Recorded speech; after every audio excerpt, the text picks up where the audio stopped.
بسم اللہ الرحمن الرحیم۔ السلام علیکم۔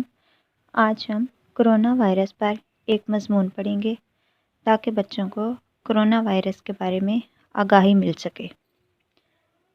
کرونا وائرس نظام تنفس کو متاثر کرنے والا وائرس ہے۔ یہ وائرس دسمبر 2019 میں چین کے صوبہ ہubei کے شہر ووہان میں منظر عام پر آیا۔ کرونا وائرس کو کووڈ-19 بھی کہا جاتا ہے۔ یہ ایک نیا وائرس ہے جو اس سے پہلے انسانوں میں کسی بھی بیماری کا باعث نہیں بنا۔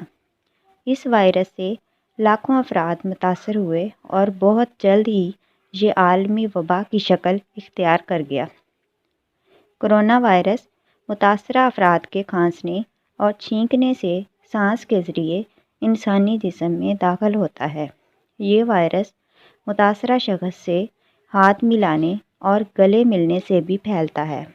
کرونا وائرس کی علامات میں تیز بخار، خشک کھانسی، تھکن، لعاب دہن کا خروج، دم گھٹنا، سانس لینے میں تکلیف، پٹھوں کا درد، جوڑوں کا درد اور گلے میں سوزش شامل ہیں۔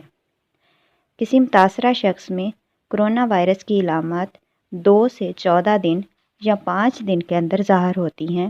اگر مرض شدت اختیار کر جائے تو مریض کو نمونیا ہو جاتا ہے اور سانس لینے میں خطرناک حد تک دشواری کا سامنا کرنا پڑتا ہے۔ کرونا وائرس سے بچنے کے لیے احتیاطی تدابیر اپنانی چاہیے جو درج ذیل ہیں۔ گرم پانی پینے کا استعمال کرنا۔ گرم پانی اور صابن سے ہاتھوں کو 20 سیکنڈ دھونا۔ سینیٹائزر کا استعمال کرنا۔ کھانستے اور چھینکتے وقت منہ کو ٹیشو سے ڈھانپنا۔ ماسک کا استعمال کرنا۔ لوگوں سے 6 فٹ کا فاصلہ رکھنا۔ پرہجوم مقام پر جانے سے گریز کرنا۔ بغیر دھلے ہاتھ آنکھوں، ناک اور منہ پر نہ لگانا۔ گوشت کم سے کم استعمال کرنا۔ تازہ پھل، سبزیوں اور جوس کو روزمرہ خوراک کا حصہ بنانا۔ کرونا وائرس کی ویکسین تیار کی جا چکی ہے لیکن اس کا کوئی علاج دریافت نہیں ہوا۔ اللہ تعالی ہم سب کو اپنے حفظ و ایمان میں رکھے۔ آمین۔